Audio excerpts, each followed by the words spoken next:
Okay, let's begin. A mantra that I repeatedly hear from the stable of chefs that I interact with at farmers markets is that it's the local farmers that make them look so good. You don't open up a restaurant, I think nowadays without having that the relationship with the farmers. Now it's like do we have the restrooms? Yes. Do we have the silverware? Yes.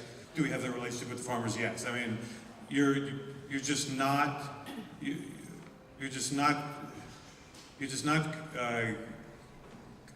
going to be relevant, I think, in this restaurant world without utilizing the local guys, and maybe 10-15 years ago, you could order things from Cisco and like all that stuff, and you could have a nice your nice restaurant, and nobody asks you, where are you getting that from, where are you getting this from, and everything like that. But now, like, they want to see things on the menu. They want to know that you're hitting the farmers markets. They want to know that you're making the effort. When I started in 1981 at the Fleur de Lis restaurant in Milwaukee, Wisconsin, and I went all over the countryside looking for farmers because my experiences, even in restaurants like Le Perroquet, the tomatoes coming in the back door were perfectly round and pink, and just weren't tomatoes, and it drove me nuts. And I just decided when I'm a chef, I'm going to buy from farmers. And I went out into the countryside, knocking on the doors of corn and soy and oat farmers, thinking they would at least have a family vegetable plot, and I could just buy some stuff from them. And I can't tell you how many doors were slammed in my face. I had the police call on me a couple of times. And finally found like one family that had asparagus that had migrated down by an access road. And that was my farm-to-table acquisition that year. And I just remember the days when you would make 50 phone calls to have 5% of your stuff come from local producers. Today, you can make like 10 phone calls and have 100% of everything in your cooler in season, and you can put up and you can preserve and you can do things. The good news is that the broader public at large really knows what a ripe tomato is. They know what a real peach is.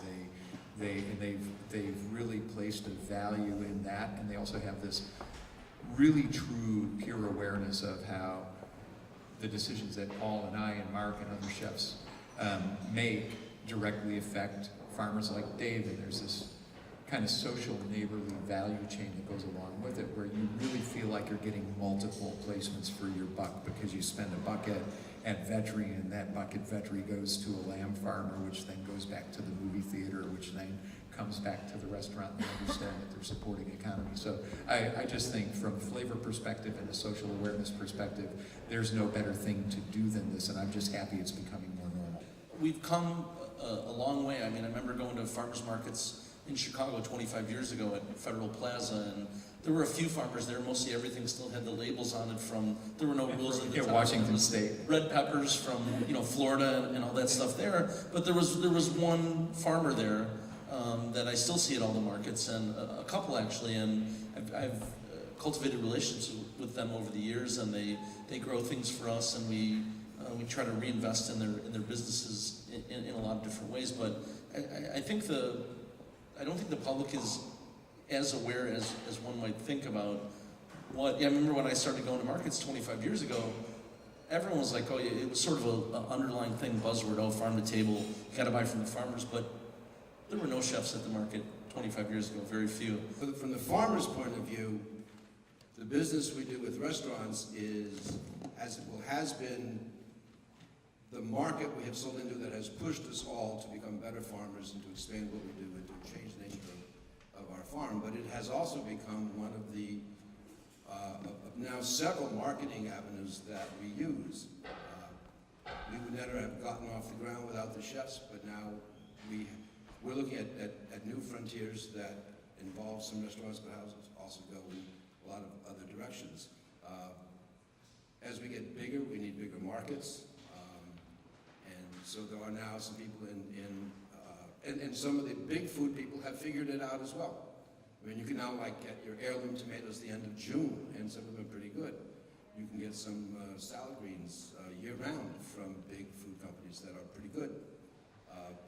But there are now a growing number of aggregators. There are aggregators that are buying from aggregators that can produce good quality stuff for restaurants all over Chicago, all over the country. And I think that the big disconnect for us and what we struggle with is Americans are so used to giant hunks of protein on their plate. Yeah.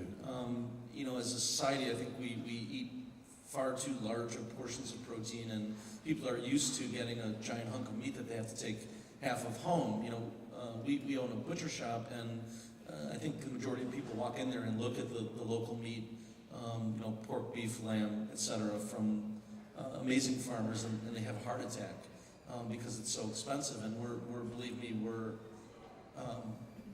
haven't made a penny from public and quality meats yet, and I kind of don't expect to. But to me, it's a tool to support all of our other restaurants and bring in and cultivate a higher quality product.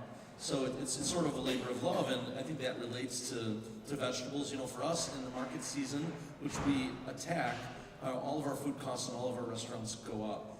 And when we need salad greens in the wintertime, and we get greens from California, our costs go down. So it's a little counterintuitive, and it's not what you would expect. And the cost of food has gone up so much in the last 18 years that I've owned my own restaurant that, and we always want to charge a fair price.